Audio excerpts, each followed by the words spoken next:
Saudara dan saudari terkasih, Injil kita hari ini diambil dari Injil Lukas bab 19 ayat 1 sampai 10. Yesus masuk ke kota Yeriko dan berjalan terus melintasi kota itu. Di situ ada seorang bernama Zakheus, kepala pemungut cukai, dan ia seorang yang kaya. Ia berusaha untuk melihat orang apakah Yesus itu, tetapi ia tidak berhasil karena orang banyak sebab badannya pendek. Maka berlarilah ia mendahului orang banyak, lalu memanjat pohon ara untuk melihat Yesus yang akan lewat di situ. Ketika Yesus sampai ke tempat itu, ia melihat ke atas dan berkata, "Zakheus, segeralah turun, sebab hari ini aku harus menumpang di rumahmu." Lalu Zakheus segera turun dan menerima Yesus dengan sukacita. Tetapi semua orang yang melihat hal itu bersungut-sungut katanya, "Ia menumpang di rumah orang berdosa." Tetapi Zakheus berdiri dan berkata kepada Tuhan, "Tuhan, setengah dari milikku akan kuberikan kepada orang miskin, dan sekiranya ada sesuatu yang kuperas dari seseorang akan kukembalikan 4 kali lipat." Kata Yesus kepadanya, "Hari ini telah terjadi keselamatan kepada rumah ini, karena orang ini pun anak Abraham. Sebab Anak Manusia datang untuk mencari dan menyelamatkan yang hilang. Berbahagialah orang yang mendengarkan sabda Tuhan dan tekun melaksanakannya. Sabdamu adalah jalan, kebenaran dan hidup kami."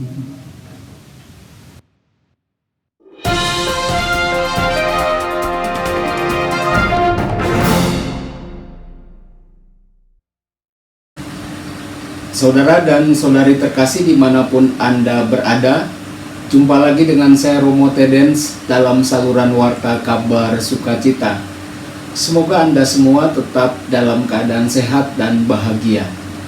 Saudara dan saudari, Injil kita hari ini diambil dari Injil Lukas bab 19 ayat 1 sampai 10. Dalam Injil kali ini kita mencapai akhir dari sebuah perjalanan panjang yang dimulai dalam bab 9. Selama perjalanan, tidaklah mudah untuk mengetahui kemana Yesus pergi. Injil hari ini menunjukkan kejelasan. Yesus sampai di Yeriko, kota pohon palem, di lembah Yordan. Ini perhentian terakhir para peziarah sebelum pergi menuju Yerusalem. Yesus pergi ke Yeriko, di mana jalan panjang Eksodus di padang pasir berakhir. Eksodus Yesus juga berakhir. Ketika memasuki Yeriko, Yesus bertemu dengan seorang pria buta yang ingin bertemu dengannya. Sekarang di luar kota, Yesus bertemu dengan Zakheus, seorang pemungut pajak. Dia juga ingin melihatnya. Baik orang buta maupun pemungut pajak dikucilkan dalam masyarakat Yahudi. Pria buta itu meresahkan orang karena ia berteriak-teriak kepada Yesus. Pemungut pajak itu menimbulkan sikap bermusuhan orang-orang karena dia mengumpulkan pajak. Saudara-saudari, namun keduanya diterima oleh Yesus. Ayat 1 sampai 2. Yesus memasuki Yeriko dan melintasi kota, di mana dia melihat seorang pria yang bernama Zakheus, kepala para pemungut pajak dan orang yang kaya. Pemungut pajak adalah orang yang memungut pajak umum atas penjualan dan pembelian barang dagangan. Sebagai kepala pemungut pajak, Zakheus erat kaitannya dengan pemerintahan Romawi yang menguasai Israel. Bagi orang Yahudi yang lebih religius, raja mereka hanyalah Allah. Karena itu mereka memandang kekuasaan Roma adalah tidak saleh. Siapapun yang bekerja sama dengan Roma adalah orang berdosa. Maka para prajurit pasukan Roma dan para pemungut pajak seperti Zakheus dipandang sebagai orang berdosa dan pengkhianat. Maka mereka dikucilkan dan dihindari. Lalu ayat 3 sampai 4. Sikap Zakheus. Zakheus ingin melihat Yesus karena badannya pendek. Ia berlari mendahului rombongan Yesus dan ia memanjat pohon sambil menunggu Yesus berjalan. Zakeus benar-benar ingin sekali bertemu dengan Yesus. Sebelumnya dalam perumpamaan tentang Lazarus yang miskin dan orang kaya, Yesus mengatakan bahwa sungguh sulit bagi orang kaya untuk bertobat. Akan tetapi dalam diri Zakeus kita melihat seorang kaya yang menginginkan sesuatu yang lebih. Zakeus memanjat pohon dan tidak begitu peduli dengan kata orang lain. Ada sesuatu yang lebih penting yang menggerakkan Zakeus. Yesus membuka pintu hatinya untuk Lazarus yang malang. Ayat 5-7. Sikap Yesus terhadap reaksi orang-orang dan Zakeus. Ketika melihat Zakeus di atas pohon, Yesus menjawab keinginan Zakeus itu dan berkata, "Zakeus, turunlah, karena aku akan tinggal di rumahmu hari ini." Zakeus segera turun dan menerima Yesus di rumahnya dengan sukacita besar. Semua orang yang melihat itu mencibir dengan berkata, "Ia pergi untuk tinggal di rumah orang berdosa." Yesus hanyalah sendirian dalam sikap menerima orang-orang yang dikucilkan, khususnya orang-orang yang bekerja sama dengan Roma. Tetapi Yesus tidak peduli terhadap kritikan dan cibiran orang banyak. Yesus pergi ke rumah Zakeus dan membela Zakeus dari kritikan. Yesus memanggil Zakeus sebagai anak Abraham, bukan orang berdosa. Lalu ayat 8, pertobatan Zakeus. "Tuhan, aku akan memberikan setengah dari harta milikku kepada orang miskin, dan jika aku telah menipu siapapun, aku akan membayarnya 4 kali lipat." Inilah pertobatan yang dihasilkan dalam diri Zakeus karena penerimaan dari Yesus.